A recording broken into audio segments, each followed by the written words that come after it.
हम लोग देखते हैं उदारीकरण, निजीकरण और भूमंडलीकरण में लोक प्रशासन की भूमिका।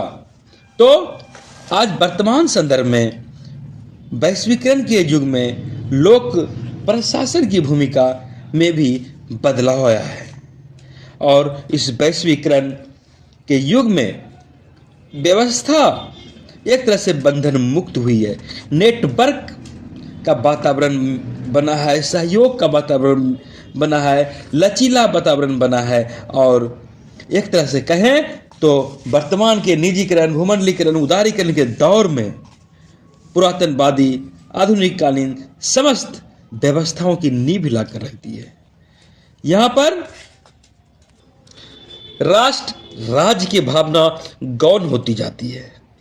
यहाँ पर राष्ट्र की भौगोलिक सीमा टूटती प्रतीत होती है और जाहिर है लोक प्रशासन की पारंपरिक धारणा यद्यपि कि मौजूद है, इसके बावजूद इन्हें कई तरह का चुनौतियों का सामना करना पड़ा है। आर्थिक, राजनीतिक, सामाजिक टकराव का वातावरण कहीं न कहीं बनता है और वैश्वीकरण की अवधारणा एक तरह से लोक प्रशासन के सार्वजनिक वस्तुओं के जो वितरण की बात होती है, सेवा की भावना होती है, कहीं न कहीं यह दिखावे के रूप में तो आया कि कल्याणकारी राज्य को सहायता देने के संदर्भ में यह धारणा आई है, जिसमें कि लोक प्रशासन का यह भावना तो सहयोग करेगी। उदारीकरण की भावना, निजीकरण की भावना, भूमंडलीकरण की भावना, जाहिर है माध्यम तो लोक प्रशासन को ही बनना था और बना। खैर, यहाँ पर उदारीकरण, निजीकरण और भूमंडलीकरण के संदर्भ में थोड़ा सा बात कर लें। यह उदारीकरण क्या हुआ, निजीकरण क्या हुआ, भूमंडलीकरण क्या हुआ।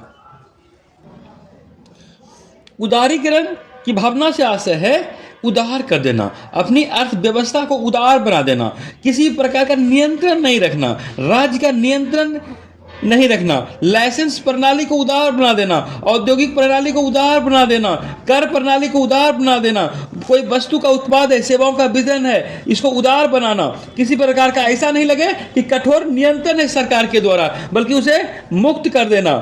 कोई आयात निर्यात की बात है या विदेशी मुद्रा विनिमय की बात है तो इसको नियम को उदार बना देना, अर्थव्यवस्था को उदार बना देना और बाजार की शक्ति पर अंकुश नहीं रखना, उसको निर्बाध रूप से अपनी शक्ति द्वारा वह संचालित हो, ऐसी व्यवस्था करना लिबरलाइजेशन कहलाता है। अपनी भावना को सरकारी स्तर पर उदार बना दिया जाना, अर्थव्यवस्था पर प्रत्यक्ष नियंत्रण नहीं रखना, लेसेस फेयर की बात, वह हस्तक्षेप की बात। निजीकरण को देखते हैं तो निजीकरण क्या हुआ, प्राइवेटाइजेशन, मतलब कि जहां कोई परिसंपत्ति है, सरकारी संपत्ति है, सरकार का स्वामित्व है, कोई उद्योग है, उस पर निजी क्षेत्र में उसका हस्तांतरण कर देना, उसका स्वामित्व निजी हाथों में चला जाना, सरकारी स्वामित्व में उद्योग कारखाने नहीं रहना, कोई निजीकरण में निवेश को प्रोत्साहित करना। जाहिर है इसमें व्यक्तिगत उन्नति होगी, जिसके पास ज़्यादा पूंजी होगा वह पूंजी लगाएगा, चाहे वह देश का निवासी हो या विदेश का निवासी हो, वह पूंजी लगाएगा, वह कमाएगा और जितना पूंजी लगाएगा उस हिसाब से कमाएगा। और एक तरह से कहें तो रोजगार उत्पन्न करना निजीकरण के दायरे में आता है और कहीं न कहीं सरकारी संसाधन, सरकारी आधारभूत संरचना का जो विकास है, जो सरकार के जिम्मे था, यह निजी हाथों में दे देना, सामाजिक कार्यक्रम यह निजी हाथों में दे देना। जैसे कि जल का बात करें, विद्युत का बात करें, तो अगर यह सब चीज पहले सरकारी नियंत्रण में था तो इसे निजी हाथ में दे दीजिए, वहां पर वह अपना पूंजी लगाएगा, काम करेगा और सेवा देगा, और बाकी सरकार को जितना कल्याणकारी काम करना होगा सरकार उस पर उसको भरपाई करेगी। और भूमंडलीकरण, भूमंडलीकरण अर्थात पूरी दुनिया को एक बना देना, पूरा दुनिया एक परिवार, लेकिन परिवार की भावना वो वसुधैव कुटुंबकम वाली भावना नहीं, बल्कि आर्थिक संदर्भ यहाँ पर अधिक होता है और विश्व व्यापार का संदर्भ होता है। कोई नियंत्रण नहीं, कोई प्रतिबंध नहीं, अपना बाजार पूरी दुनिया के लिए खोल देना और विश्व व्यापार करने के लिए आप कहीं भी विश्व में स्वतंत्र हैं। लेकिन यह अलग बात है कि वहाँ पर पूंजीपति विकसित देश के लोग ही, विकसित देश ही ज़्यादा वहाँ पर व्यापार कर सकते हैं, गरीब नहीं कर सकता। खैर, लेकिन भूमंडलीकरण की परिणाम क्या है? विश्व व्यापार की प्रक्रियावाद गति से दुनिया में कहीं चलना। भूमंडलीकरण में संचार के उन्नत साधनों का विकास करना, वित्तीय बाजार और सेवा का अंतर्राष्ट्रीयकरण कर देना। कोई चीज क्षेत्रीय नहीं रहती है, बल्कि यह पूरी दुनिया की हो जाती है। आपकी वस्तु, आपके व्यक्ति, आपका पूंजी, आपका डाटा, आपका विचार, हर कुछ का विश्व व्यापीकरण कर देना। चाहे यहां पर पॉजिटिव भी होती है और नेगेटिव भी बातें होती है। कोई रोग संबंधी बात अगर हम कहें, जैसे कि पोलियो संबंधी बात, तो यहां पर विश्व के संदर्भ में अगर हम देखें तो पूरे दुनिया में इसे मिटाया गया और सबों को इसका लाभ हुआ। वहीं इसका नेगेटिव रूप अगर देखें तो जैसे कि कोरोना को देखते हैं, एक देश में था, दूसरे देश, तीसरे देश, पूरी दुनिया से प्रभावित हो गई। तो बाजार खोलने का दुष्परिणाम भी होता है, पूरी तरह से सब चीज खोलने का दुष्परिणाम भी होता है। प्रदूषण की बातें करें तो प्रदूषण फैलाएगा कोई देश, भुगतेगा पूरी दुनिया के लोग। तो ऐसी भी बातें होती है। खैर, यहाँ पर हम देखते हैं प्रशासन के संदर्भ में उदारीकरण, निजीकरण और भूमंडलीकरण किस प्रकार लोक प्रशासन पर प्रभाव डाल रहा है, लोक प्रशासन इससे कैसे प्रभावित हो रहे हैं, किस प्रकार ये अपनी भूमिका यहाँ पर निभा रहे हैं, इसकी चुनौतियाँ कितनी बढ़ रही है। भूमंडलीकरण के दौर में ऐसा लगता है कि जहां कुछ लोग विजेता की तरह काम करते हैं, वे विजित हैं, तो दूसरी ओर पराजित लोग भी ऐसे लगते हैं, कुछ लोग हमेशा हार ही जाएंगे, पराजित ही हो जाएंगे। और इसका उदाहरण आप देख सकते हैं कि किस तरह वैश्विक ताप में वृद्धि हो रही है और पर्यावरणीय बदलाव की बातें हो रही है। तो यहाँ पर कई बार बृहत स्तर पर, व्यापक स्तर पर ग्लोबलाइजेशन में वो मामले, वो समाधान नहीं दिखते हैं जो कि स्थानीय स्तर पर दिख जाते हैं।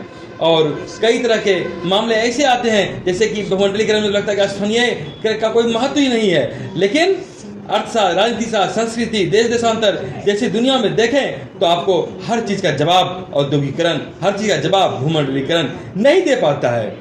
यहाँ पर भूमंडलीकरण से जुड़े मामले अगर आप देखेंगे तो कुछ नैतिकता से जुड़े मामले आपको दिखते हैं। कॉर्पोरेट सेक्टर के मामले बढ़ते जा रहे हैं, उसका प्रभुत्व बढ़ता जा रहा है और कॉर्पोरेट सेक्टर के बढ़ते दौर में लोक प्रशासन को चुनौतियां मिलती जा रही है। सार्वजनिक क्षेत्र का दायरा और नागरिकों की भागीदारी धीरे धीरे कम होती जा रही है और लोक प्रशासक से जुड़े जो लोग हैं सार्वजनिक मामलों में नागरिक को जोड़ने का प्रयास करते हैं। और ऐसा वो कर कैसे पाएंगे जहां एक और विश्व लेवल का कॉर्पोरेट लोग है, वो अपना नियंत्रण प्रभावी रूप से जमाना चाहता है, वे तो अपने मुनाफा के लिए कुछ भी कर सकते हैं, किसी प्रकार की नीति बनवाने के लिए स्वतंत्र हो रहने की स्थिति में। वहीं समाज के संसाधनों का प्रबंधन समुचित रूप से हो, सार्वजनिक सेवाओं को विस्तार मिले, नैतिकता जो चली आ रही है जो परिपाटी उसमें एकदम से बदलाव नहीं हो जाए, लोक सेवा का भावना बनी रहे, तो ऐसे में लोक प्रशासन के लिए चुनौती काफी अधिक वर्तमान संदर्भ में दिखती है।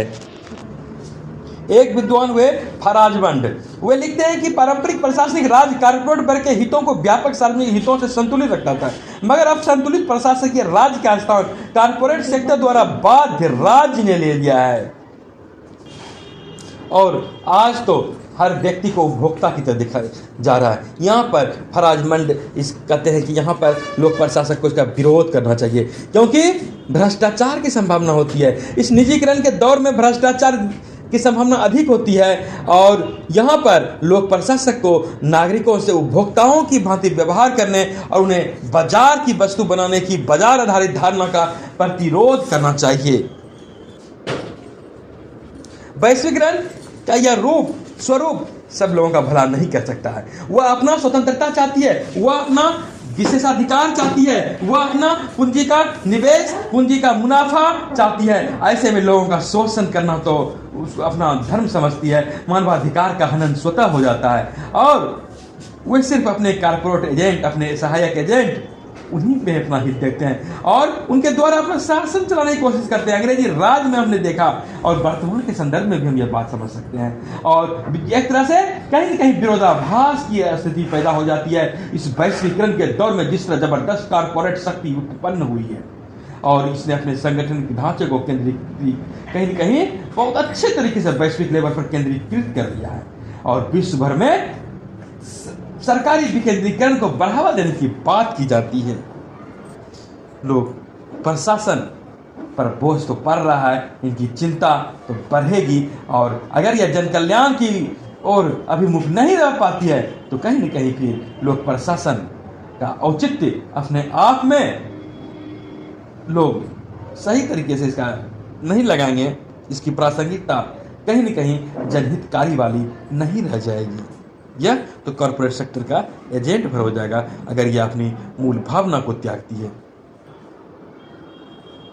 कहने को भले लगता है कि यह मुक्त अर्थव्यवस्था खोलता है, बाजार को खोल देता है, लेकिन वैश्वीकरण क्या विशेष संदर्भ अगर आप देखेंगे तो ये तो बंद अर्थव्यवस्था की दिखती है। ऐसा इसलिए हम कह सकते हैं क्योंकि हर एक लोगों को तो हर जगह प्रतियोगिता में जाने की आज़ादी कहाँ होती है, उसके पास पूंजी कहाँ है कि हर लोग अपना निवेश कर सके। ऐसे में जाहिर सीमित लोग ही वहाँ पर पहुँचते हैं और वे फिर अंततः समाज को संचालित करते हैं। वे इतना धनोपार्जन कर लेते हैं, उसका एक निश्चित क्लास हो जाता है, एक वर्ग हो जाता है, उसका एक संभ्रांत क्लास हो जाता है और आम आदमी के प्रभाव को उसको तो अनदेखी कर दिया जाती है, उसके बातों को इग्नोर कर दिया जाता है और राज्य तो मजबूर हो जाता है।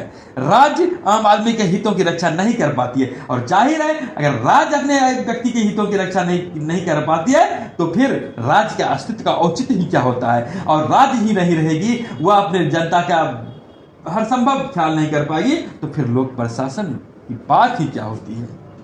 तो इस तरह हम देखते हैं कि वैश्वीकरण ने बहुत बुरी तरीके से लोक प्रशासन पर प्रभाव डाला है। सीधे अर्थों में देखें तो उदारीकरण, निजीकरण, भूमंडलीकरण ने राज्य की प्रभाव को कम किया है, राज्य के हस्तक्षेप को न्यून किया है और ऐसे में जाहिर है लोक प्रशासन की भूमिका भी कम होगी। राज्य की भूमिका कम होगी तो लोक प्रशासन का औचित्य पर सवाल उठाया जाएगा। जबकि लोक प्रशासन की भूमिका एक और लगता है कि में कम होगा, लेकिन वर्तमान में क्षेत्र इतने अधिक हैं कि वहाँ पर लोक प्रशासन खत्म हो जाएगा, ऐसी बातें, ऐसी कल्पना हम नहीं कर सकते हैं। लेकिन क्योंकि ऐसा इसलिए कि लोक प्रशासन की भूमिका ही होती है जन संवेदना की, भागीदारी की, सहकारी रूप से सहयोग करने की, समर्थन करने की, आम पब्लिक को हर स्तर पर सहायता देने की और इसके साथ साथ न केवल जनहित, जनता से जुड़े मामले बल्कि कोई भी मामले देखें, कानून व्यवस्था की क्रियान्वयन की बातें हो, कानून व्यवस्था बनाए रखने की बात हो, विदेश नीति की बात क्यों नहीं हो, रक्षा, परमाणु ऊर्जा, कई तरह की भूमिका में लोक प्रशासन तो हर जगह समन्वय बनाकर काम करता है। ऐसे में इनकी दक्षता पर हालांकि किसी प्रकार का संदेह हम नहीं कर सकते हैं, लेकिन जो स्थिति बन रही है, जो भागीदारी निभाई जा रही है, जैसे कहीं कहीं आप देखते होंगे पानी, बिजली को लेकर, परिवहन को लेकर पीपीपी मॉडल आप से कहीं देखे होंगे, पब्लिक प्राइवेट पार्टनरशिप।